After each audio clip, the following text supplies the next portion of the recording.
ಏಯ್ ದುಡ್ಡು ನಾ ಎತ್ಕೊಂಡು ಹೋಗ್ತಾ ಇದೆ. ಅಯ್ಯೋ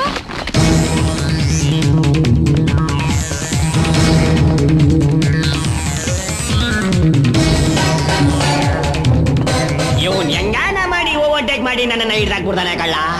ಅನಾವಶ್ಯಕವಾಗಿ ಇವನ್ ತವ ಸೋತು ಸರೆಂಡರ್ ಆಗ್ಬೇಕು.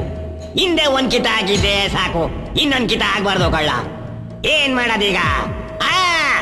ನಾವು ರೆಗ್ಯುಲರ್ ಆಗಿ ಉಚ್ಚೆ ಹೋಯ್ತೀವಲ್ಲ ಮ್ಯಾನ್ವಲ್, ಅದ್ರ ಒಳಗೆ ಹಾಕ್ಬಿಟ್ರೆ ಕರೆಕ್ಟು ಕಳ್ಳ. ಗುಡ್.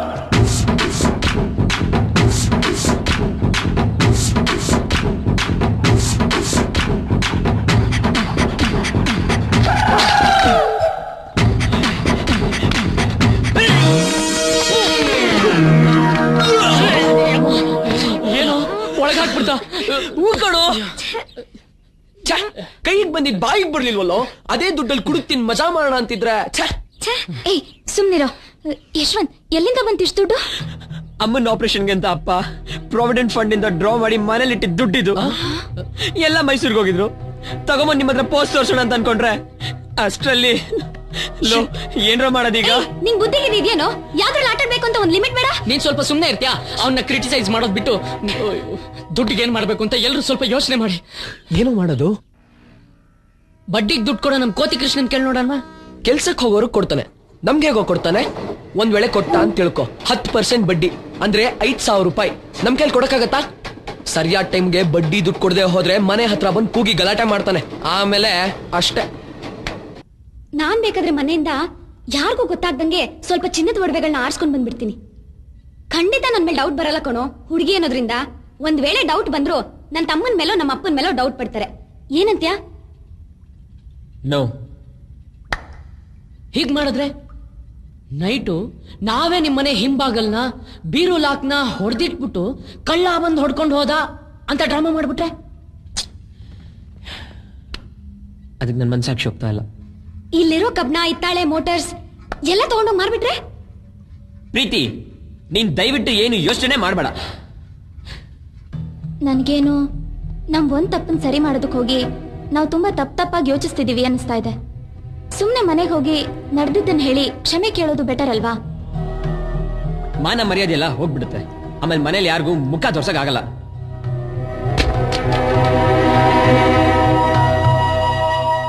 ನೀವ್ಯಾರು ತಪ್ಪಾಗಿ ತಿಳ್ಕೊಳ್ಳಿಲ್ಲ ಅಂದ್ರೆ ಯಶವಂತ್ ಹತ್ರ ಇರೋ 500 ರೂಪಾಯಿನ 50,000 ರೂಪಾಯಿನಾಗಿ ಮಾಡೋದಕ್ಕೆ ನಾನೊಂದು ಒಳ್ಳೆ ಐಡಿಯಾ ಕೊಡ್ತೀನಿ. ನೋಡಿ, ಮತ್ತೆ ಹೇಳ್ತಾ ಇದ್ದೀನಿ, ನಾನು ಯಾರು ತಪ್ಪಾಗಿ ತಿಳ್ಕೊಬಾರ್ದು. ಸರಿ ಹೇಳು.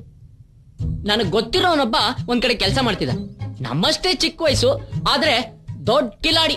ಎಷ್ಟೋ ಜನರನ್ನ ಲಕ್ಷಾಧೀಶರನ್ನಾಗಿ ಮಾಡಿದಾನೆ. ಏಯ್, ಎಲ್ಲಿ ಏನು ಅಂತ ಬೇಗ ಕ್ಲಿಯರ್ ಆಗಿ ಲ್ಯಾಗ್ ಮಾಡ್ದೆ ಹೇಳೋ. ಹೇಳ್ತೀನಿ.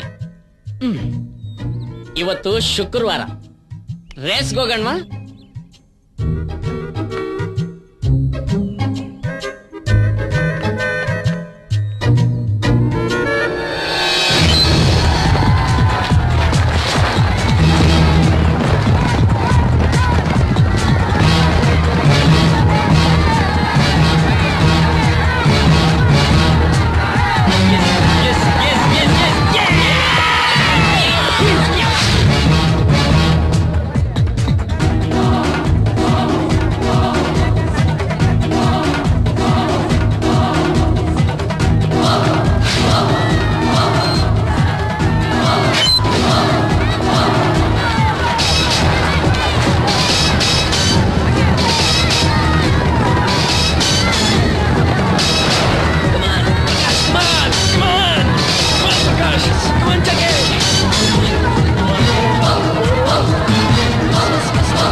Thank you sir, thank you so much. Okay okay, thank you. ನಾವ್ ಇಷ್ಟೋ ತನಕ ಆಡಿ ಮಾಡಿದ ದುಡ್ಡು ನೀನ್ ಮನೇಲಿ ವಾಪಸ್ ಇಡಕ್ಕೋಸ್ಕರ. ನಾವ್ ಇನ್ ಮೇಲೆ ಆಡಿ ಮಾಡೋ ದುಡ್ಡು ಸ್ವಲ್ಪ ಹೊತ್ತು ನಿನ್ನ ದುಡ್ಡು ಅನ್ಕೊಂಡು ಮಜಾ ಮಾಡಿ ಉಡಾಯಿಸ್ಬೇಕು ಅಂತ ಆಸೆ ಪಟ್ಟ ನಮಗೋಸ್ಕರ. ಏನು ಹೇಳ್ತಾ ಇದ್ಯಾ? ಅವನ್ ಏನ್ ಹೇಳ್ತಿದ್ದಾನಂದ್ರೆ 500 ರೂಪಾಯಿ ಶುರು ಮಾಡಿದ್ದು 50,000 ಆಯ್ತು. 50,000 ಶುರು ಮಾಡಿದ್ರೆ ಅಣ್ಣ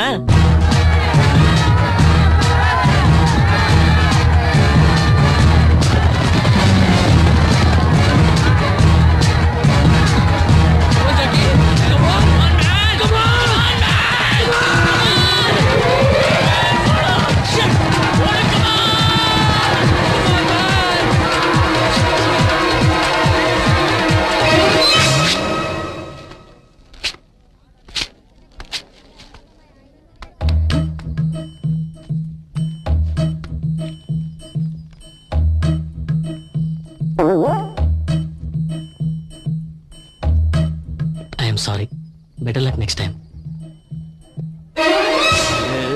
ಏನು ಇವ್ನ ಎಷ್ಟೋ ಜನ ಲಕ್ಷಾಧೀಶ್ವರನಾಗ ಮಾಡ್ಬಿಟ್ಟಿದ್ದೀನಿ ಅಂತ ಹೇಳ್ತಾ ಇದ್ದೆ. ಅದಕ್ ಮುಂಚೆ ಅವರೆಲ್ಲ ಕೋಟ್ಯಾಧೀಶರಾಗಿದ್ದಿರ್ತಾರೆ. ಅವ್ನ ಯಾರು ಬೈಬೇಡಿ, ಇಲ್ಲೆಲ್ರದ್ದು ತಪ್ಪಿದೆ, ಹೋಗಿದ್ದೋಯ್ತು, ಬಿಟ್ಬಿಡಿ ಈಗ ಅದನ್ನ. ಹಾಗಂತ ಹೇಳಿದ್ರೆ ಹೇಗೆ? ಐ ಆಮ್ ಸಾರಿ, ನನ್ನ ಇಂಟ್ರೊಡ್ಯೂಸೇ ಮಾಡ್ಕೊಳ್ಳಿಲ್ಲ. ಫ್ರೆಂಡ್ಸ್, ನನ್ನ ಹೆಸರು ರಂಗ. ರಂಗ ಒಬ್ಬ ಗೈಡ್, ಒಬ್ಬ ಫಿಲಾಸಫರ್, ಒಬ್ಬ ಕನ್ಸಲ್ಟೆಂಟ್, ಒಬ್ಬ ಟೀಚರ್, ಎಲ್ಲದಕ್ಕಿಂತ ಹೆಚ್ಚಾಗಿ ಒಬ್ಬ ಒಳ್ಳೆ ಫ್ರೆಂಡ್. ನಿಮ್ಮಂತ ಯುವಕರಿಗೆ ಒಂದ್ ಸಿಗರೇಟ್ ಇದೆಯಾ? Thank you. Match box. ತಮ್ಮ ಹೆಸರು? ಯಶವಂತ್. ಮಿಸ್ಟರ್ ಯಶವಂತ್, ನಾನು ಹೀಗೆ ಹೇಳ್ತೀನಿ ಅಂತ ತಪ್ಪು ತಿಳ್ಕೊಬೇಡಿ. ಈ ರೇಸ್ ಗೀಸಲ್ಲಿ ಯಾರಿಗೆ ಗೊತ್ತಾ? ಗೌರ್ಮೆಂಟ್ ಆಫೀಸ್ನಲ್ಲೋ ಪ್ರೈವೇಟ್ ಆಫೀಸ್ನಲ್ಲೋ ಕೆಲಸ ಮಾಡೋ ಮಿಡ್ಲ್ ಕ್ಲಾಸ್ ಮಿಡ್ಲ್ ಏಜ್ ಗಂಡಸರಿಗೆ, ಅಥವಾ ತುಂಬಾ ದುಡ್ಡನ್ನು ಸಂಪಾದನೆ ಮಾಡಿಟ್ಕೊಂಡು ಅದನ್ನ ಏನು ಮಾಡಬೇಕು ಅಂತ ಗೊತ್ತಿರೋ ದೊಡ್ಡ ಬಿಸ್ನೆಸ್ ಮನ್ಗಳಿಗೆ, ಅವ್ರ ಜೊತೆ ಕೂಲಿಂಗ್ ಗ್ಲಾಸ್ ಹಾಕೊಂಬರೋ ಆಂಟಿಗಳಿಗೆ. ನಮ್ಮಂತ ಯುವಕರು ಫಾಸ್ಟ್ ಆಗಿ ದುಡ್ಡು ಮಾಡೋದಕ್ಕೆ ಬೇರೆ ಜಾಗ, ಬೇರೆ ದಾರಿನೇ ಇದೆ. Chamarajpet gambling centre. ನಂಬಿಕೆ ಇದ್ರೆ ನನ್ನ ಜೊತೆ ಬನ್ನಿ.